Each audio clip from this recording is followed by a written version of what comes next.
Y bueno, seguimos aquí para comentar varias cositas, como siempre, relacionadas con el Real Madrid. Esta vez también vamos a escuchar algo de Xavi que me parece bastante llamativo, que ahora que ganaron, la cosa ha cambiado un poco y la semana pasada sí era algo diferente. También vamos a ver algo de Mbappé que me ha llamado mucho la atención y que salió muy tarde.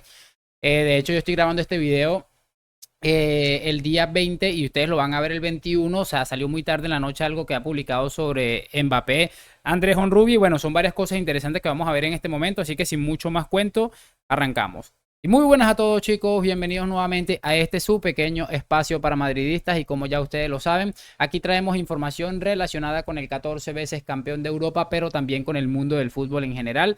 Y lo que les estaba comentando son varias cosas que vamos a ver el día de hoy y que me han llamado mucho la atención. Vamos a ver algo de un aficionado en Montjuic quejándose de las instalaciones del nuevo estadio del Barça, y también algo que ha dicho Xavi que me ha llamado mucho la atención.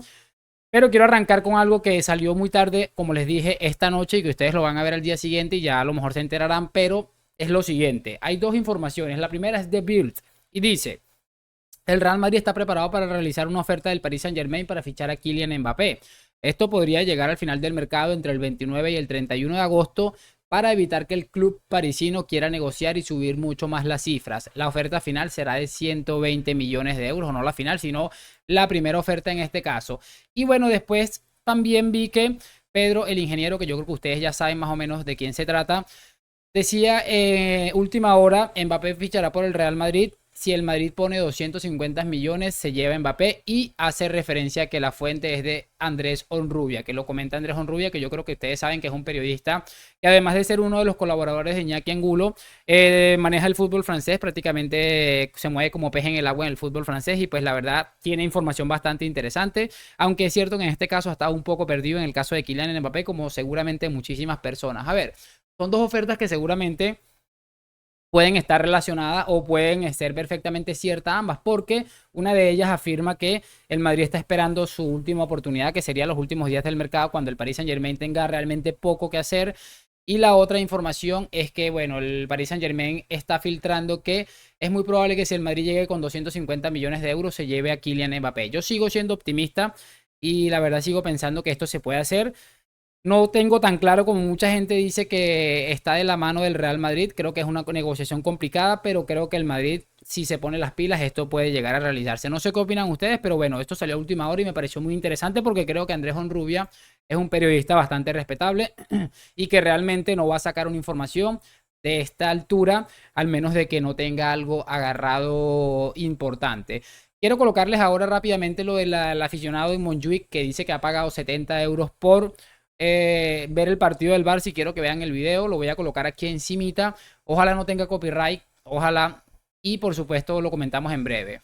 Y bueno, aquí ya lo tenemos, vamos a tratar de verlo rápidamente y por supuesto lo comentamos rápidamente. He comprado la peor entrada del nuevo estadio del Barça, me ha costado 70 pavos. Increíble, es este de aquí, se escucha toda la música, no voy a ver nada literal. Nah, se ve el fútbol increíble, tú. Madre mía, parece una discoteca. Dice que parece una discoteca el chico, realmente impresionante. Y es que hemos visto muchas veces que hay gente que se está quejando de esto, que han bajado el tema este de los abonados. Y creo que el mismo Laporta reconoció que había un porcentaje alto del público que prácticamente se le haría imposible la visibilidad del partido, y encima le están cobrando 70 euros por entrar a ver 90 minutos del partido del Barça, que realmente, si no eres aficionado al Barça, seguramente te vas a aburrir, porque yo, como que no soy aficionado al Barça, me da un aburrimiento terrible los partidos del Barça. Solo quería que viéramos eso porque realmente increíble. Ahora quiero que escuchemos a Xavi y algo interesante. Ya les voy a decir por qué es interesante. Y bueno, amigos, ya tenemos aquí a Xavi, nada más y nada menos que con Moy Llorons, una dupla bastante interesante, y escuchemos la pregunta que le hace Moy Llorons y la interesante respuesta de nuestro amigo Javier. Paciencia. A estas alturas de verano, con estos calores, es el típico partido que la primera parte se te puede hacer hasta pastosa, es decir, que le cueste al equipo circular. Sí, pero creo que hemos tenido buen ritmo, ¿no? El equipo se ha sentido bien, buen ritmo de circulación, pocos toques, era lo que requería mover al Cádiz, y bueno, las ocasiones eran muy claras, muy claras. Y al final, bueno, te da la sensación de que puede haber un 0-0, 0-0, pero bueno, al final jugadores de este nivel, Gundogan, Pedri, luego Ferran, marcan la diferencia para el equipo, ¿no? Sobre todo el primer gol, que al final requería hoy de último pase, de tiro de fuera, de buen centro, del remate, y al final nos estaba faltando solo eso. Bueno, me llama mucho la atención esas declaraciones de Xavi de tantas cosas que ha dicho, porque realmente él dice que estos jugadores que él tiene, que se supone que son diferenciales, sobre todo teniendo en cuenta el nivel de la Liga Española, es que ayer creo que se llama, no me acuerdo cómo se llama el delantero este que creo que jugaba en el Levante y tuvo un mano a mano, o sea, totalmente solo con Ter Stegen, además tuvo 20 metros de carrera en la que seguramente le dio toda la posibilidad de pensar a dónde le iba a mandar y se la pegó al muñeco, o sea, el arco es gigantesco y se la vino a pegar en el pecho a Marc-André Ter Stegen. Y por eso les digo, ve, me parece excelente y creo que ha estado muy bien Xavi aquí diciendo que al final hay que marcar la diferencia porque tienes un plantillón si lo comparamos con otros de este fútbol español. Pero me da risa que la de la semana pasada, como no ganaron, sí era muy diferente. Sí era que los estaban perjudicando, que no sé qué más. Es que me da mucha risa porque creo que Xavi es muy inteligente, sabe a qué clase de personas se está dirigiendo y pues particularmente hace uso de esa ignorancia de muchas de las personas que apoyan a este club. Vamos a ver otra cosa que me ha gustado mucho también y que la verdad me ha llamado mucho la atención y es algo que he visto en el chiringuito porque creo que Jude Bellingham por lo menos ha dado en lo que lleva en el Real Madrid muy poco para criticarle, pero había que criticarle de alguna manera y lo han elegido de esta manera. Bueno, ya lo tenemos aquí, vamos a reproducirlo, por supuesto. Mira, históricamente yo tenía 3 o 4 compañeros de Madrid que jugaban con ellas rotas. En el Barça igual, en muchísimos equipos. Pues mal hecho. Históricamente. Y tú eres el asistente porque no levantabas la bandera. Bien, muy bien. Bravo. Bueno, hombre. Bueno, para ponerlos un poco en contexto, pese a que aquí se los van a poner en contexto inmediatamente. Estos estaban hablando aquí en el chiringuito que Bellingham no debería jugar con las medias rotas. Sigamos escuchando. Levanta la bandera. Levanta la bandera. No, por alusiones, no. Paco, te voy a decir una cosa. En la vida me jugó un jugador con la media rota. Que lo sepa. Vale, y para saberlo hay que ver los partidos. Hay que ver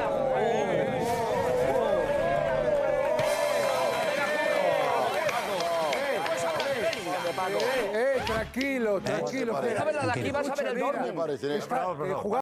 Bueno, lo que les estaba diciendo, criticando a Jude Bellingham, porque eso es lo que estuvo pasando en el programa del día de ayer y eso me lo pasó un amigo. La degradación de este programa ha sido realmente brutal. Lo único que les queda es que la única estrella que ha venido esta temporada a jugar en el fútbol español, llamada Jude Bellingham, que está dando una cantidad de alegrías impresionantes a los aficionados y les sale es criticarlo porque juega con las medias rotas, porque creo que definitivamente no ha dado un motivo para ser criticado nuestro amigo Jude. Pero como les digo, la degradación de esta gente es para tener algo en cuenta. Ridículo como sea. O sea, es que es asqueroso que estén pensando en criticar a un futbolista porque juega con las medias rotas. Algo que, bueno, creo que tiene que ver con la presión que hacen las piernas y es liberarlas un poco. Pero bueno, es realmente ridículo. Por eso les digo y me llamó mucho la atención. Estaba yo absolutamente desquiciado cuando estaba viendo esto. En vez de hablar cosas más serias que nunca se han caracterizado por hacerlo, pero yo creo que esta vez han caído más bajo que nunca. Cerramos esto con algo que ha dicho Bordalás, que me llamó mucho la atención también y que espero saber su opinión en breve también. Y bueno, aquí tenemos a Pepe Bordalás, que la semana pasada le dio unas cuantas bofetaditas a Xavi y al Palanca Fútbol Club. Creo que esta vez indirectamente también lo ha hecho, o creo que directamente realmente, y la verdad es que está brutal también. Aunque es cierto que hay algo en lo que no estoy de acuerdo, vamos a escucharlo porque me pareció muy interesante. Yo no voy a hablar de eso porque no debo en primer lugar, pero creo que nos sacan tarjetas por todo. De las 4 primeras tarjetas amarillas, solo la de Yené me ha parecido tarjetas. Entonces, si nos sacan tarjeta por todo, no creo que no se nos está juzgando de la misma manera. Estoy de acuerdo en que todo el ruido que ha habido de alguna manera ha influido, ¿no? Y con esto no quiero juzgar la buena voluntad y el comportamiento del árbitro, ¿no? Que siempre, pero ha habido tanto ruido, tanto victimismo, que creo que de alguna manera sí que ha podido influir. Bueno, creo que interesante lo que comenta Pepe Bordalás. A ver, se ha lanzado un poco una de Xavi diciendo que no voy a hablar de esto, pero termino hablando de esto, hay que reconocerlo. Y bueno, la semana pasada Bordalás se quejaba de que los árbitros estaban bien, creo que esta vez no está tan claro eso. Pero me llama mucho la atención que haga énfasis y señale el ruido mediático que ha generado todo este tema con el Fútbol Club Barcelona, porque él considera que su equipo esta vez ha sido perjudicado y creo que lo dice bastante bien. Creo que lo hace de una manera correcta, lo hace un poco tratando de tener el mayor respeto posible. Y realmente creo que es interesante lo que comenta, por eso que les estoy diciendo. Bordalás me gusta porque siempre dice lo que piensa y realmente es interesante que lo que muchos clubes en esta liga no se atreven a decirlo. Él lo dice, esta semana hubo problemas porque el Barça consideraba que el Getafe no sé qué, que el Getafe no sé cuá, y inmediatamente ha habido ciertos problemas de criterios a la hora de sacar las tarjetas amarillas y toda esta cosa en un siguiente partido del Getafe. Así que me parece estupendo que la gente esté señalando al Barça bajo cualquier circunstancia. Yo voy a seguir apoyando este tipo de situaciones, aunque repito, creo que se equivoca y se lanza un patinazo estilo Xavi. Pero bueno, ¿qué les ha parecido este video? Espero que lo hayan disfrutado. Ayer también les hice un video un poco tarde de algo que me había encontrado por allí que me pareció muy interesante de Carlos Carpio. Ahí lo tienen por si no lo han visto. Y nada, lo de siempre. Gracias por acompañarme. Like, suscripción a la Madrid. Nos vemos en un próximo video. Chao, chao.